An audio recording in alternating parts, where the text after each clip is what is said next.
آنکھیں بڑی نعمت ہیں۔ یہ آنکھ ایک مشین ہے اور یہ اللہ تبارک و تعالیٰ کی ایسی نعمت ہے کہ انسان اس کا تصور نہیں کر سکتا، اور بے مانگے مل گئی ہے اور مفت میں مل گئی ہے۔ اس کے لیے کوئی محنت اور پیسہ خرچ نہیں کرنا پڑا، اس لیے اس نعمت کی قدر نہیں ہے۔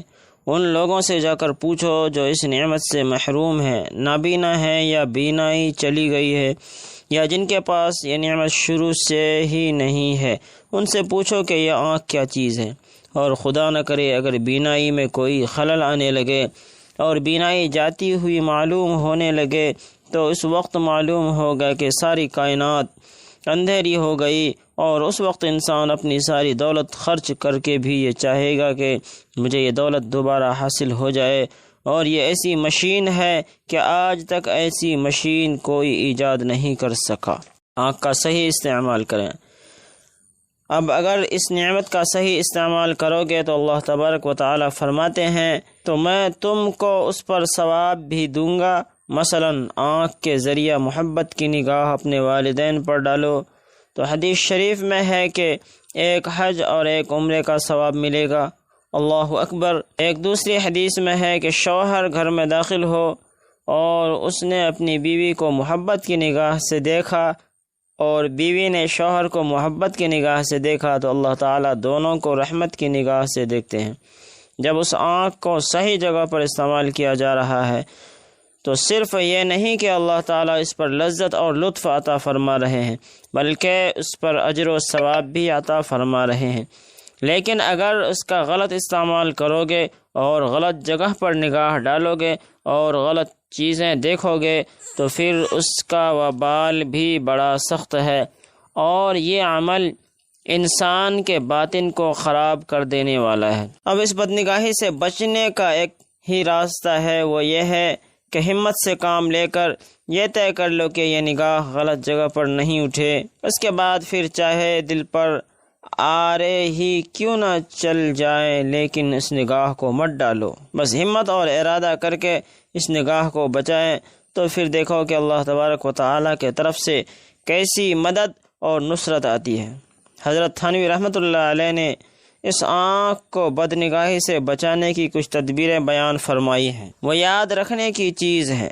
فرماتے ہیں کہ اگر کوئی عورت نظر آئے اور نفس یہ کہے کہ ایک دفعہ دیکھ لے، کیا حرج ہے، کیونکہ تو بدفعلی تو کرے گا نہیں۔ اس لیے شیطان کا دھوکہ ہے، وہ کہتا ہے کہ دیکھنے میں کیا حرج ہے۔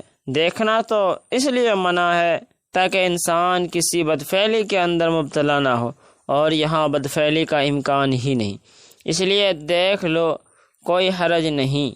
حضرت والا فرماتے ہیں کہ یہ نفس کا مکر ہے، فریب ہے، اور اس کا علاج یہ ہے کہ اس پر عمل نہ کیا جائے، اور چاہے جتنا بھی تقاضا ہو رہا ہو نگاہوں کو وہاں سے ہٹا لے۔ حضرت یوسف علیہ السلام جب اس آزمائش میں مبتلا ہوئے تو انہوں نے بھی یہی کام کیا کہ اپنی طرف سے کوشش کی، ہمت سے کام لیا۔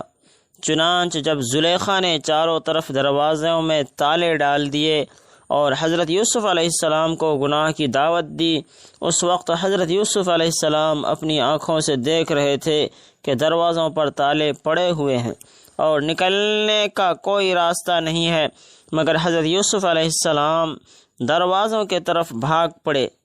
اب جب آنکھوں سے نظر آ رہا ہے کہ دروازوں پر تالے پڑے ہوئے ہیں تو بھاگ کر کہاں جائیں گے، راستہ تو ہے نہیں۔ اپنے اختیار میں تو اتنا ہی تھا کہ دروازے تک بھاگ جاتے۔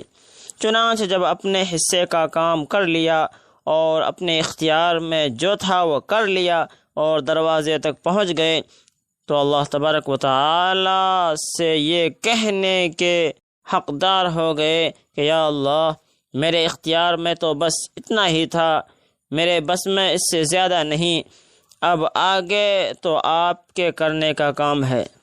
تو جب آپ نے حصے کا کام کر کے اللہ تبارک و تعالی سے مانگ لیا کہ یا اللہ باقی آگے کا کام آپ کے قبضے میں ہے، تو پھر اللہ تبارک و تعالی نے بھی اپنے حصے کا کام کر لیا اور انہوں نے بھی دروازے کے تالے توڑ دیے۔ اسی بات کو مولانا رومی رحمۃ اللہ علیہ کتنے خوبصورت انداز میں بیان فرماتے ہیں کہتے ہیں اگرچہ تمہیں اس دنیا کے اندر کوئی راستہ اور کوئی پناہ گاہ نظر نہیں آ رہی ہے، چاروں طرف سے گناہوں کی دعوت دی جا رہی ہے، لیکن تم دیوانہ اور اس طرح بھاگو کہ حضرت یوسف علیہ السلام بھاگے۔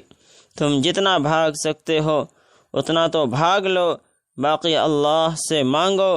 بہرحال اگر انسان یہ دو کام کر لے، ایک اپنی استطاعت کی حد تک کام کر لے، دوسرے اللہ سے مانگے، یقین کیجئے دنیا میں کامیابی کا سب سے بڑا راز یہی ہے۔ اللہ عمل کی توفیق عطا فرمائے۔